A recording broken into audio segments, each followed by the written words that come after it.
할렐루야. 좋은 아침입니다. 오늘도 또 한 주간도 주 안에서 행복하고 평안한 한 주가 되시기를 바랍니다. 오늘 드디어 78편, 굉장히 긴 시편이었는데 이제 마지막으로 마치게 됩니다. 그리고 내일 새벽부터는 가장 난해한 책 중에 하나인 레위기서를 이제 우리가 보게 될 겁니다. 미리미리 읽어오시면 말씀을 듣는데 좀 도움이 되겠죠? 예.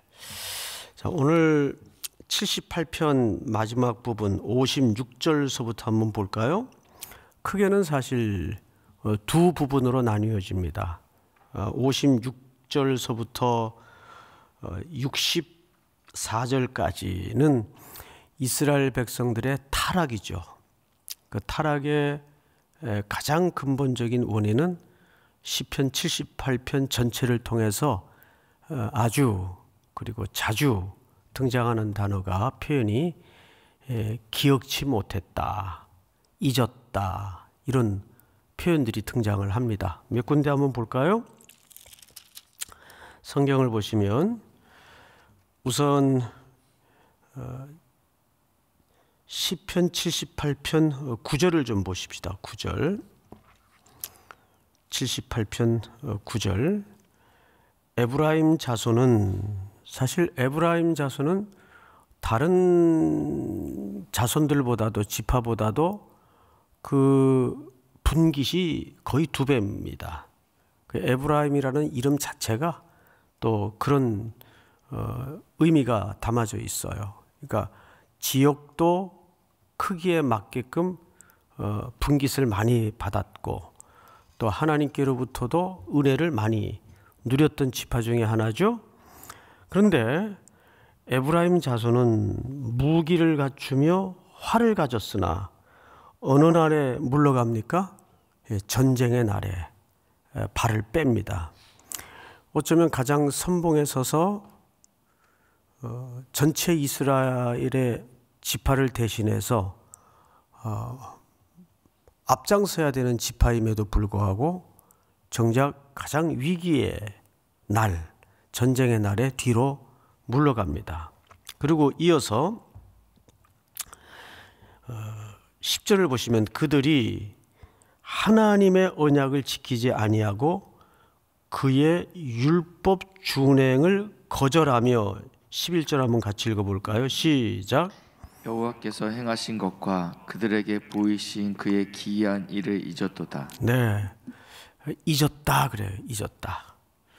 이 잊음이 기초가 되어서 결국 뭘로 확대가 되죠? 발전이 되죠?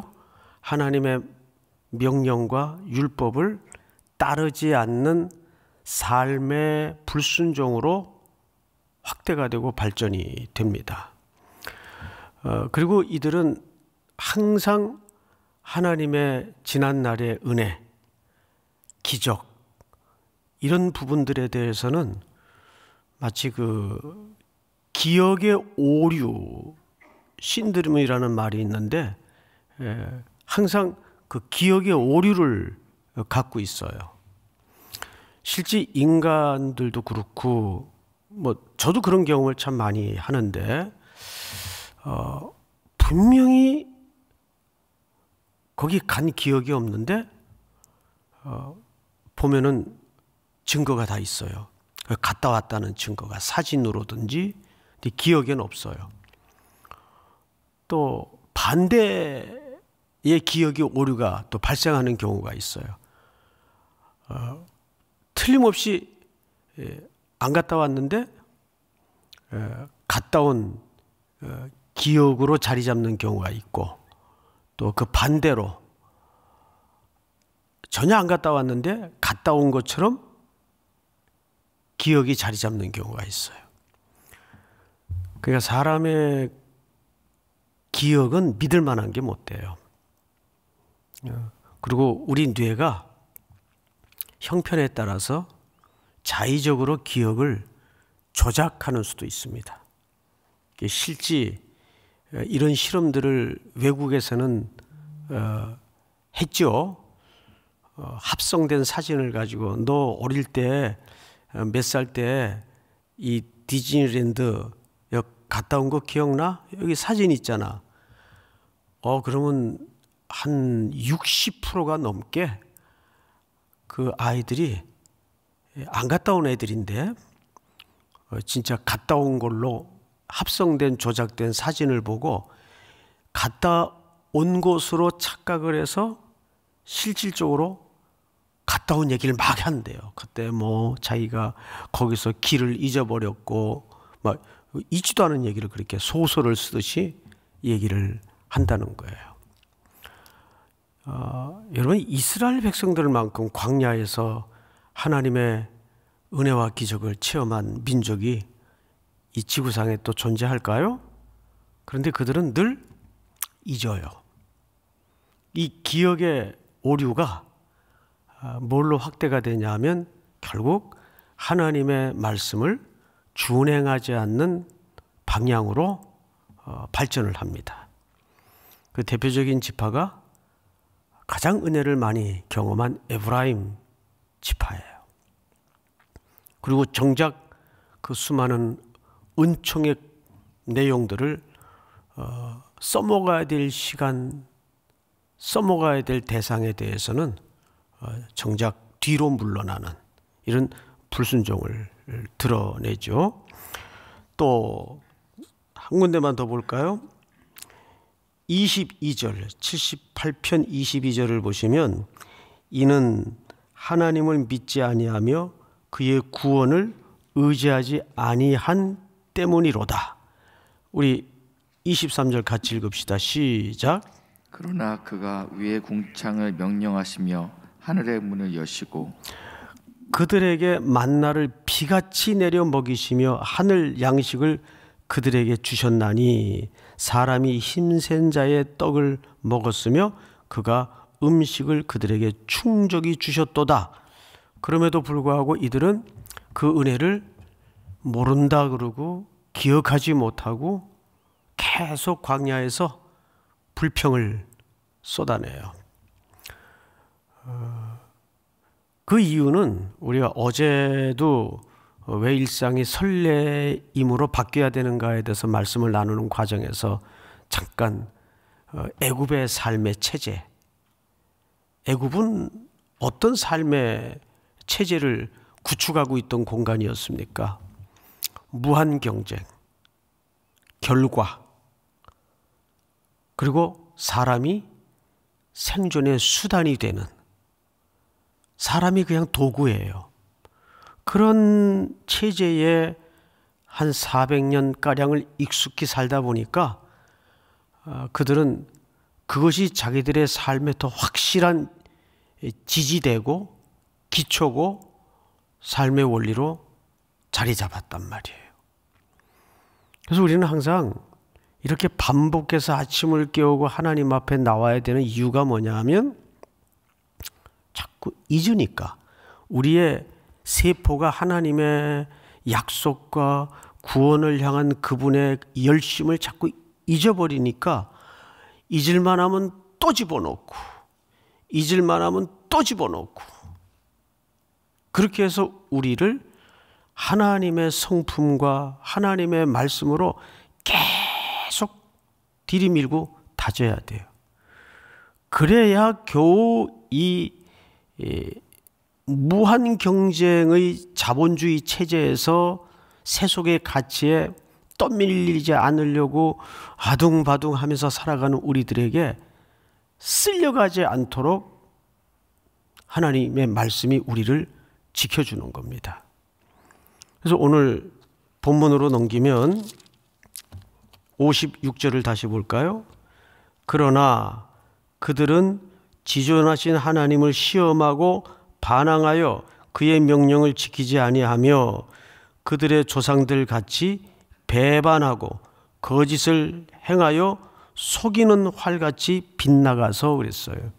여기도 또 활 얘기가 나오죠. 네.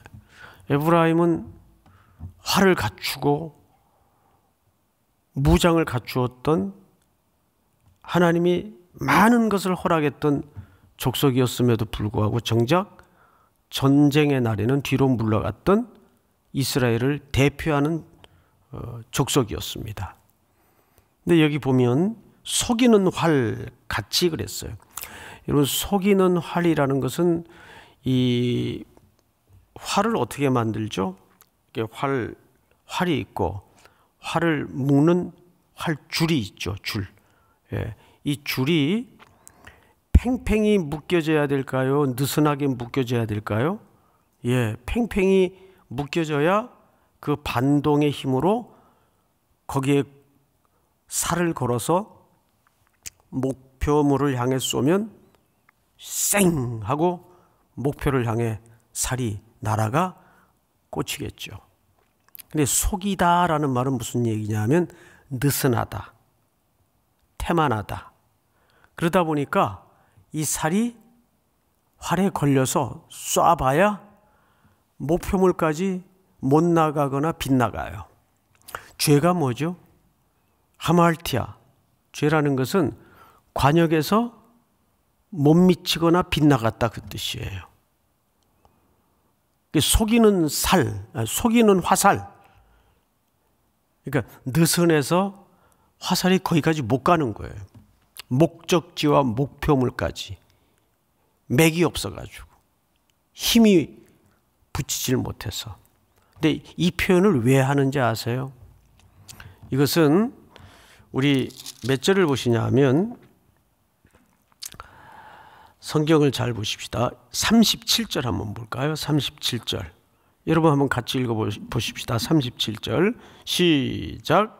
이는 하나님께 향하는 그들의 마음이 정함이 없으며 그의 언약에 성실하지 아니하였음이로다. 예, 이게 맥없는 느슨한 화살의 상태입니다. 인간은 하나님과 약속을 했으면 그 약속이 이루어지고 약속이 드러나기까지 인간도 계약의 당사자 중에 한쪽이니까 성실함과 하나님을 의지하고 신뢰하면서 하나님과 목적지까지 가야 되는데 인간에게는 그런 의지나 실력이 없어요. 그런 능력이 안 되는 거예요. 그런데 38절을 제가 읽겠습니다. 오직 하나님은 긍휼하심으로 죄악을 덮어주시어 멸망시키지 아니하시고 그의 진노를 여러 번 돌이키시며 그의 모든 분을 다 쏟아내지 아니하셨으니 그들은 육체이며 가고 다시 돌아오지 못하는 바람임을 기억하셨습니다. 이게 무슨 얘기냐 하면 하나님이 그럼에도 불구하고 저와 여러분들을 향한 성실하심과 사랑은 강력하고 끈질기고 목적지까지 이루도록 그것이 드러나고 완성되고 성취되도록 하나님의 긍휼은 성실하시다는 겁니다. 이걸 예레미야도 노래했죠. 주의 자비와 긍휼이 무궁하심으로 그분의 사랑의 능력은 무궁하세요. 그래서 우리가 쏜 화살처럼 가다가 툭 떨어지는 그런 매갈이 없는 화살이 아니라 정확히 목적지에 이르도록까지 그분은 우리를 향한 사랑은 일양미쁘시고 일편단심이세요. 그 얘기를 하는 거예요. 그런 하나님이 여러분들의 목자가 되시고 아버지가 되시는 줄을 믿으시기 바랍니다. 그것은 우리의 못남과 잘남과 순종과 불순종을 뛰어넘는 어떤 하나님의 신적인 성향이에요. 우리를 향한 하나님의 아주 숭고한 성실하신 태도입니다. 하나님은 참 우리에게 성실하세요. 한 번도 우리가 질척거려도 우리를 떠나신 적이 없고 우리가 버틴겨도 우리를 내치는 법이 없고 늘 내가 걸어가는 그 자리에 같이 걸어가시고 아브라함과 평생을 함께 걸어주셨던 것처럼 믿습니까? 오늘도 또 한 주도 그렇게 하나님이 여러분들을 동행해 주실 줄을 믿습니다. 그러면 그걸 어떻게 하신다는 얘기예요? 그래서 오늘 그 얘기를 좀 마저 읽고 확인하고 말씀을 마치도록 하겠습니다. 65절을 보세요. 그때에 주께서 잠에서 깨어난 것처럼, 이건 다 비유입니다. 하나님도 주무셨다가 깼다 하시는구나, 그런 거 아니에요. 그는 졸지도 아니하시고 주무시지도 아니하시고 회전하는 그림자도 없으시며 하나님이세요. 그러나 우리의 이해를 돕기 위해서 인간의 언어에 담아 하나님의 일하심을, 하나님의 어떤 구원의 역사의 새로운 시작을 묘사하는 은유법입니다.